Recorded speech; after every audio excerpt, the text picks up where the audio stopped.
الف لام را۔ اے محمد، یہ ایک کتاب ہے جس کو ہم نے تمہاری طرف نازل کیا ہے تاکہ تم لوگوں کو تاریکیوں سے نکال کر روشنی میں لاؤ ان کے رب کی توفیق سے اس خدا کے راستے پر جو زبردست اور اپنی ذات میں آپ محمود ہے اور زمین اور آسمان کی ساری موجودات کا مالک ہے، اور سخت باکن سزا ہے قبول حق سے انکار کرنے والوں کے لیے جو دنیا کی زندگی کو آخرت پر ترجیح دیتے ہیں، جو اللہ کے راستے سے لوگوں کو روک رہے ہیں اور چاہتے ہیں کہ یہ راستہ ان کی خواہشات کے مطابق ٹیڑھا ہو جائے۔ یہ لوگ گمراہی میں بہت دور نکل گئے ہیں۔ ہم نے اپنا پیغام دینے کے لیے جب کوئی رسول بھیجا ہے اس نے اپنی قوم ہی کی زبان میں پیغام دیا ہے تاکہ وہ انہیں اچھی طرح کھول کر بات سمجھائے۔ پھر اللہ جسے چاہتا ہے بھٹکا دیتا ہے اور جسے چاہتا ہے ہدایت بخشتا ہے۔ وہ بالادست اور حکیم ہے۔ ہم اس سے پہلے موسیٰ کو بھی اپنی نشانیوں کے ساتھ بھیج چکے ہیں۔ اسے بھی ہم نے حکم دیا تھا کہ اپنی قوم کا طریقوں سے نکال کر روشنی میں لا اور انہیں تاریخ الہی کے سبق آموز واقعہ سنا کر نصیحت کر۔ ان واقعات میں بڑی نشانیاں ہیں ہر اس شخص کے لیے جو صبر اور شکر کرنے والا ہو۔ یاد کرو جب موسیٰ نے اپنی قوم سے کہا، اللہ کے اس احسان کو یاد رکھو جو اس نے تم پر کیا ہے۔ اس نے تم کو فرعون والوں سے چھڑایا جو تم کو سخت تکلیفیں دیتے تھے، تمہارے لڑکوں کو قتل کر ڈالتے تھے اور تمہاری عورتوں کو زندہ بچا رکھتے تھے۔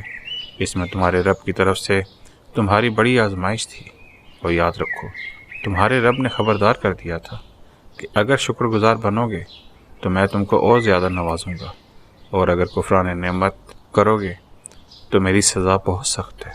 اور موسیٰ نے کہا کہ اگر تم کفر کرو اور زمین کے سارے رہنے والے بھی کافر ہو جائیں تو اللہ بے نیاز اور اپنی ذات میں آپ محمود ہے۔ کیا تمہیں ان قوموں کے حالات نہیں پہنچے جو تم سے پہلے گزر چکی ہیں؟ قوم نوح، قوم عاد اور قوم سمود، اور ان کے بعد آنے والی بہت سی قومیں جن کا شمار اللہ ہی کو معلوم ہے۔ ان کے رسول جب ان کے پاس صاف صاف باتیں اور کھلی کھلی نشانیاں لیے ہوئے آئے تو انہوں نے اپنے منہ میں ہاتھ دبا لیے اور کہا کہ جس پیغام کے ساتھ تم بھیجے گئے ہو ہم اس کو نہیں مانتے، اور جس چیز کی تم ہمیں دعوت دیتے ہو اس کی طرف سے ہم سخت خلجان میں شک میں پڑے ہوئے ہیں۔ ان کے رسولوں نے کہا، کیا خدا کے بارے میں شک ہے جو آسمان اور زمین کا خالق ہے؟ وہ تمہیں بلا رہا ہے تاکہ تمہارے قصور معاف کرے اور تم کو ایک مدت مقرر تک مہلت دے۔ انہوں نے جواب دیا، تم کچھ نہیں ہو مگر ویسے ہی انسان جیسے ہم ہیں۔ تم ہمیں ان ہستیوں کی بندگی سے روکنا چاہتے ہو جن کی بندگی باپ دادا سے ہوتی چلی آ رہی ہے۔ اچھا تو لاؤ کوئی صریح سند۔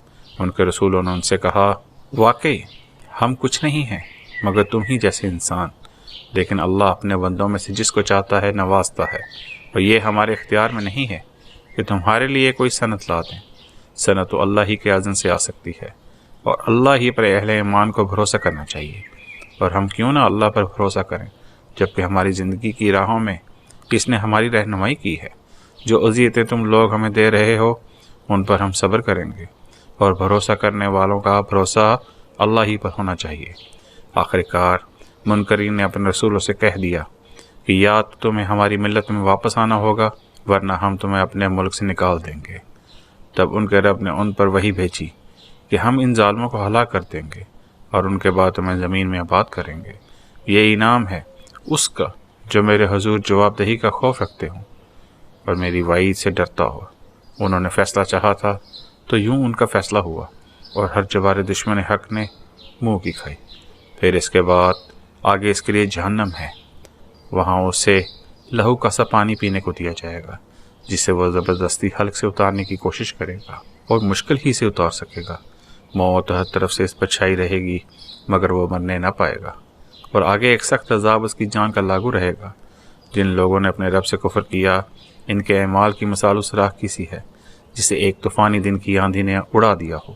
وہ اپنے کیے کا کچھ بھی پھل نہ پا سکیں گے۔ یہی پرلے درجے کی گمشدگی ہے۔ کیا تم دیکھتے نہیں ہو کہ اللہ نے آسمان و زمین کی تخلیق کو حق پر قائم کیا ہے؟ وہ چاہے تو تم لوگوں کو لے جائے اور ایک نئی خلقت تمہاری جگہ لے آئے۔ ایسا کرنا اس پر کچھ بھی دشوار نہیں ہے۔ اور یہ لوگ جب اکٹھے اللہ کے سامنے بے نقاب ہوں گے تو اس وقت ان میں سے جو دنیا میں کمزور تھے وہ ان لوگوں سے جو بڑے بنے ہوئے تھے کہیں گے دنیا میں ہم تمہارے تابع تھے، اب کیا تم اللہ کے عذاب سے ہم کو بچانے کے لیے بھی کچھ کر سکتے ہو؟ وہ جواب دیں گے اگر اللہ نے ہمیں نجات کی راہ دکھائی ہوتی تو ہم ضرور تمہیں بھی دکھا دیتے، اب تو یکساں ہے، خواہ ہم جزا فضا کریں یا صبر، بہرحال ہمارے بچنے کی کوئی صورت نہیں۔ اور جو فیصلہ چکا دیا جائے گا تو شیطان کہے گا حقیقت یہ ہے کہ اللہ نے جو وعدے تم سے کیے تھے وہ سب سچے تھے، اور میں نے جتنے وعدے کیے ان میں سے کوئی بھی پورا نہ کیا، میرا تم پر کوئی زور تو تھا نہیں، میں نے اس کے سوا کچھ نہیں کیا کہ اپنے راستے کی طرف تمہیں دعوت دی اور تم نے میری دعوت پر لبیک کہا، اب مجھے ملامت نہ کرو، اپنے آپ ہی کو ملامت کرو، یہاں نہ میں تمہاری فریاد رسی کر سکتا ہوں اور نہ تم میری، اس سے پہلے جو تم نے مجھے خدائی میں شریک بنا رکھا تھا میں اس سے بری ذمہ ہوں، ایسے ظالموں کے لیے تو دردناک سزا یقینی ہے، بخلاف اس کے جو لوگ دنیا میں ایمان لائے ہیں اور جنہوں نے نیک عمل کیے ہیں وہ ایسے باغوں میں داخل کیے جائیں گے جس کے نیچے نہریں بہتی ہوں گی، وہاں وہ اپنے رب کے اذن سے ہمیشہ رہیں گے اور وہاں ان کا استقبال سلامتی کی مبارکباد سے ہوگا۔ کیا تم دیکھتے نہیں ہو کہ اللہ نے کلمہ طیبہ کو کس چیز سے مثال دی ہے؟ اس کی مثال ایسی ہے جیسے ایک اچھی ذات کا درخت جس کی جڑ زمین میں گہری جمی ہوئی ہے اور شاخیں آسمان تک پہنچی ہوئی ہیں، ہر آن وہ اپنے رب کے حکم سے اپنے پھل دے رہا ہے۔ یہ مثالیں اللہ اس لیے دیتا ہے کہ لوگ ان سے سبق لیں۔ اور کلمہ خبیثہ کی مثال ایک بدذات درخت کی سی ہے جو زمین کی سطح سے اکھاڑ پھینکا جاتا ہے، اس کے لیے کوئی استحکام نہیں ہے۔ ایمان لانے والوں کو اللہ ایک قول ثابت کی بنیاد پر دنیا اور آخرت دونوں میں ثبات عطا کرتا ہے اور ظالموں کو اللہ بھٹکا دیتا ہے۔ اللہ کو اختیار ہے، جو چاہے کرے۔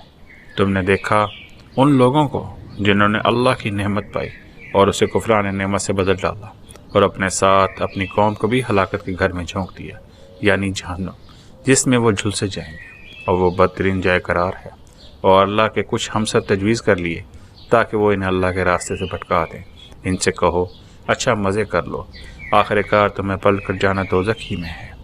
اے نبی، میرے جو بندے ایمان لائے ہیں ان سے کہہ دو کہ نماز قائم کریں اور جو کچھ ہم نے ان کو دیا ہے ان میں سے کھلے چھپے راہ خیر میں خرچ کریں، قبل اس کے کہ وہ دن آئے جس میں نہ خرید و فروخت ہوگی اور نہ دوست نوازی ہو سکے گی۔ اللہ وہی تو ہے جس نے زمین اور آسمان کو پیدا کیا اور آسمان سے پانی برسایا، پھر اس کے ذریعے سے تمہاری رزق رسانی کے لیے طرح طرح کے پھل پیدا کیے، جس نے کشتی کو تمہارے لیے مسخر کیا کہ سمندر میں اس کے حکم سے چلے، اور دریاؤں کو تمہارے لیے مسخر کیا، جس نے سورج اور چاند کو تمہارے لیے مسخر کیا کہ لگاتار چلے جا رہے ہیں، اور رات اور دن کو تمہارے لیے مسخر کیا، جس نے وہ سب کچھ تمہیں دیا جو تم نے مانگا۔ اگر تم اللہ کی نعمتوں کا شمار کرنا چاہو تو کر نہیں سکتے۔ حقیقت یہ ہے کہ انسان بڑا ہی بے انصاف اور ناشکرا ہے۔ یاد کرو وہ وقت جب ابراہیم نے دعا کی تھی کہ پروردگار اس شہر کو امن کا شہر بنا اور مجھے اور میری اولاد کو بت پرستی سے بچا۔ پروردگار، ان بتوں نے بہتوں کو گمراہی میں ڈالا ہے، ممکن ہے کہ میری اولاد کو بھی یہ گمراہ کر دیں، لہٰذا ان میں سے جو میرے طریقے پہ چلے وہ میرا ہے، اور جو میرے خلاف طریقے اختیار کرے تو یقیناً تو درگزر کرنے والا مہربان ہے۔ پروردگار، میں نے ایک بے آب و یار وادی میں اپنی اولاد کے ایک حصے کو تیرے محترم گھر کے پاس لا بسایا ہے۔ پروردگار، یہ میں نے اس لیے کیا ہے کہ یہ لوگ یہاں نماز قائم کریں، لہٰذا تو لوگوں کے دلوں کو ان کا مشتاق بنا، انہیں کھانے کو پل دے، شاید کہ یہ شکر گزار بنے۔ پروردگار، تو جانتا ہے جو کچھ ہم چھپاتے ہیں اور جو کچھ ظاہر کرتے ہیں، اور واقعی اللہ سے کچھ بھی چھپا ہوا نہیں ہے، نہ زمین میں نہ آسمانوں میں۔ شکر ہے اس خدا کا جس نے مجھے اس بڑھاپے میں اسماعیل اور اسحاق جیسے بیٹے دیے۔ حقیقت یہ ہے کہ میرا رب ضرور دعا سنتا ہے۔ اے میرے پروردگار، مجھے نماز قائم کرنے والا بنا اور میری اولاد سے بھی ایسے لوگ اٹھا جو یہ کام کریں۔ پروردگار، میری دعا قبول کر۔ پروردگار، مجھے اور میرے والدین کو اور سب ایمان لانے والوں کو اس دن معاف کر دیجیے جب کہ حساب قائم ہوگا۔ اب یہ ظالم لوگ جو کچھ کر رہے ہیں، اللہ کو تم اس سے غافل نہ سمجھو، اللہ تو انہیں ٹال رہا ہے اس دن کے لیے جب حال یہ ہوگا کہ آنکھیں پھٹی کی پھٹی رہ گئی ہیں، سر اٹھائے بھاگے چلے جا رہے ہیں، نظریں اوپر جمی ہیں اور دل اڑے جاتے ہیں۔ اے محمد اس دن سے تم انہیں ڈراؤ جبکہ عذاب انہیں آ لے گا۔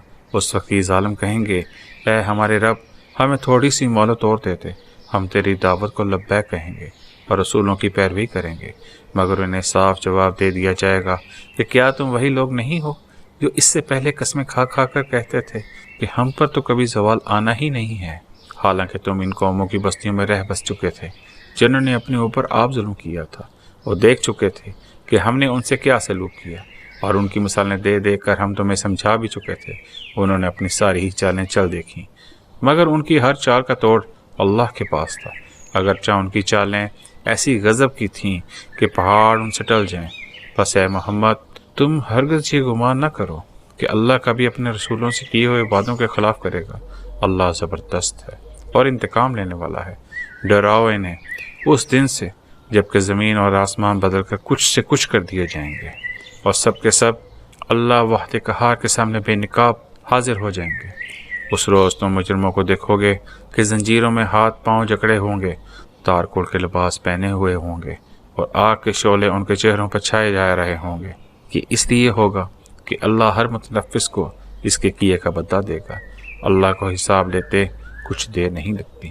یہ ایک پیغام ہے سب انسانوں کے لیے، اور یہ بھیجا گیا ہے اس لیے کہ ان کو اس کے ذریعے سے خبردار کر دیا جائے اور وہ جان لیں کہ حقیقت میں خدا بس ایک ہی ہے، اور جو عقل رکھتے ہیں وہ ہوش میں آ جائیں۔